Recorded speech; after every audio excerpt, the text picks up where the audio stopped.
to write a quadratic equation,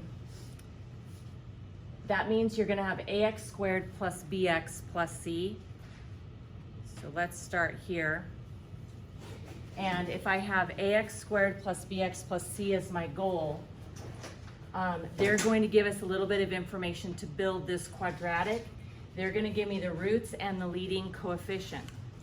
A couple things you need to know is if k is a real root, so in other words, comes from the number line, happens to be an x-intercept. Okay, so if k is a real root, then x minus k is a factor. If you're going to factor a quadratic, how many factors should we have? Yeah, good job, we're gonna have 2. Because the only way we're gonna get back to x squared is to have x times x. All right, so the other thing that you need to know is just, if you're only handed one real root, use it twice, because it has to be a duplicate, because it's the only way we're gonna get back to an x squared.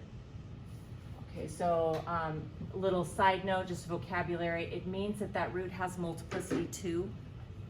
Another fun fact is that if these are x-intercepts, if it has multiplicity 2, the reason is that parabola just comes down and the vertex is on the x-axis and then goes back up, or maybe it comes from down below and it's on the x-axis and comes back down.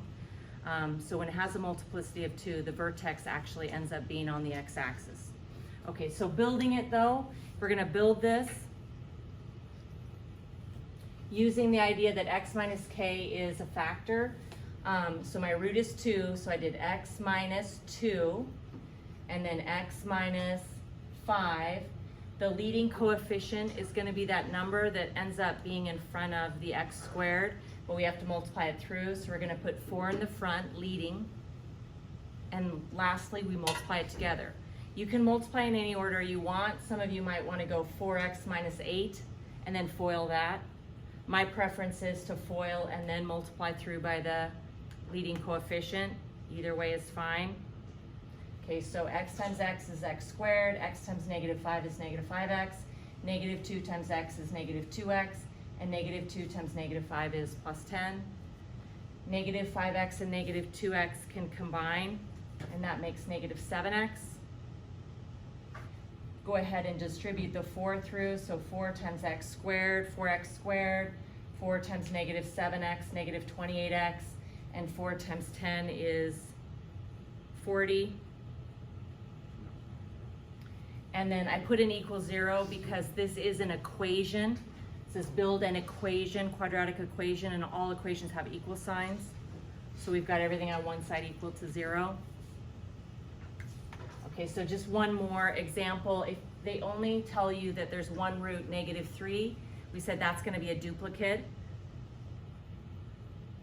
So I'm gonna have x minus the root, so x minus negative 3, and then I'm gonna write that twice.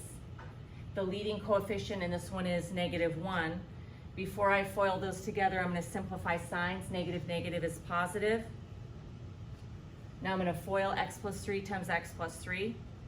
So I have x squared plus 3x plus 3x plus 9. Combine those middle ones, 3x and 3x make 6x.